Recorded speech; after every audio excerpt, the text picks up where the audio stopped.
देश में चल रहे SC/ST आरक्षण को लेकर कोटे के अंदर कोटा बनाने की मांग पर राजनीतिक गलियारों में बवाल मचा हुआ है।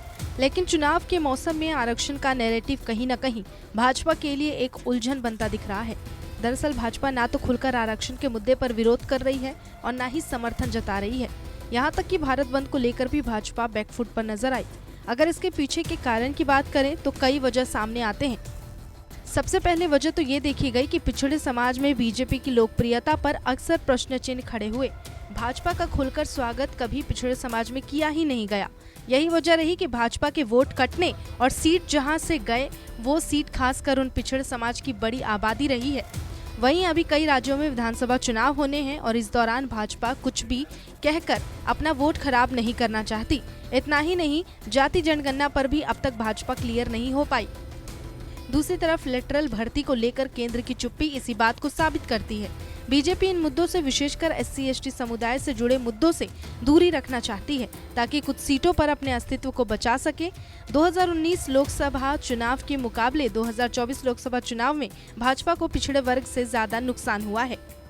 अब बीजेपी के बैकफुट पर होने के कई कारण समझ में आते हैं। एक तो आरक्षण का मुद्दा शुरुआत से ही बीजेपी को थोड़ा चुभा है। बात चाहे बिहार के 2015 वाले विधानसभा चुनाव की हो या फिर हाल ही में संपन्न हुए लोकसभा चुनाव की, इस आरक्षण मुद्दे को विपक्ष ने बीजेपी के खिलाफ सफलतापूर्वक भुनाने का काम किया। अगर आंकड़ों में देखें तब भी साफ पता चलता है कि SC/ST समाज में बीजेपी की उपस्थिति कुछ कमजोर पड़ी है।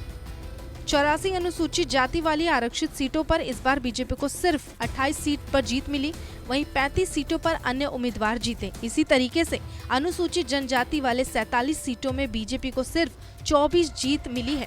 2019 के लोकसभा चुनाव में ये आंकड़ा काफी बेहतर था। उसी वजह से अपने दम पर बीजेपी ने पूर्ण बहुमत भी हासिल किया था। लेकिन इस बार क्योंकि इन्हें सीट पर बीजेपी का प्रदर्शन लचर रहा, फाइनल टैली में भी उसका असर दिख गया। अब अपने उस प्रदर्शन को लेकर बीजेपी परेशान है। उसके ऊपर इस तरह का भारत बंद वाला आह्वान इस बात का एहसास दिला रहा है कि बीजेपी के लिए चुनौतियां कम नहीं है और ज्यादा बढ़ने वाली है।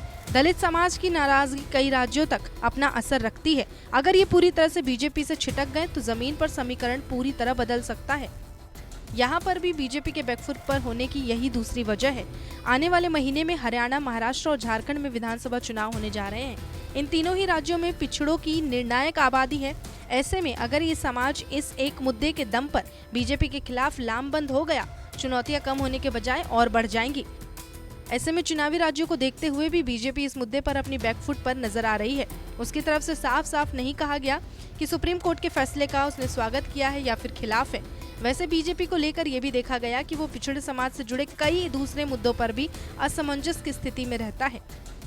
जातिगत जनगणना का मुद्दा राहुल गांधी लगातार उठा रहे हैं। बिहार में नीतीश कुमार तो इसे अपने स्तर पर करवा भी चुके, लेकिन बीजेपी ने खुलकर ना तो इसका विरोध किया है और ना ही समर्थन।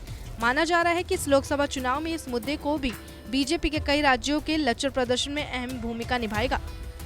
इसके ऊपर हाल ही में लेटरल एंट्री वाले मुद्दे ने भी बता दिया कि बीजेपी अपने SC/ST वोट बैंक को लेकर काफी सजग हो गई है।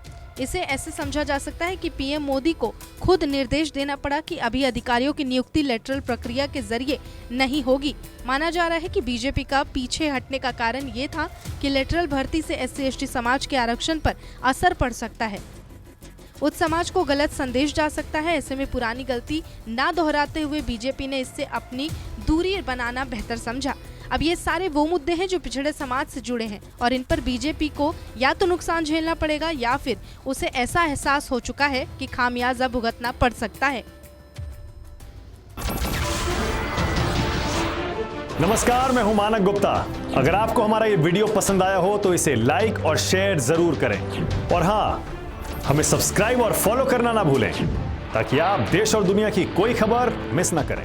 तो जुड़े रहिए हमारे साथ और देखते रहिए न्यूज़।